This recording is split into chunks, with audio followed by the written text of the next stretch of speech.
Hello guys, this is Miguel Gacosta signing in at ito nga pala, good morning sa lahat sa inyo. So meron tayong ngayong video na gagawin kasi may nakita na po ako katanungan sa post ko kagabi. So kagabi nag-post po ako about sa nilabas ni Doggy, no? Ako si Doggy na code.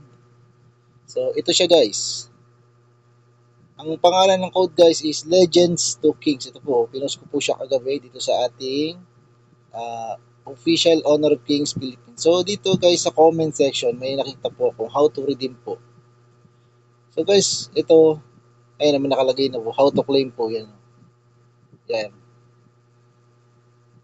So ganito po siya guys, turo po sa inyo. So syempre kinapaste ko na po yung um, code.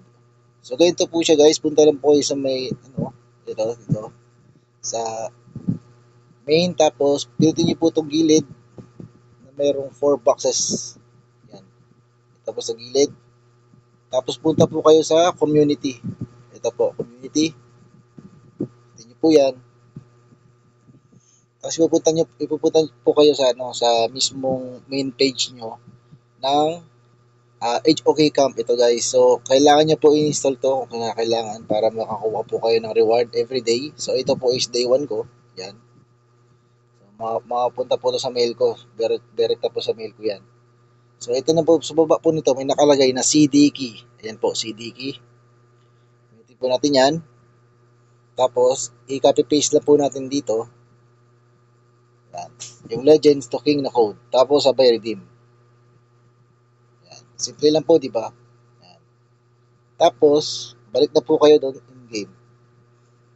Tapos, puntahan nyo lang po yung mail sa taas, dito banda sa taas. Lalabas na po yan guys. Yan.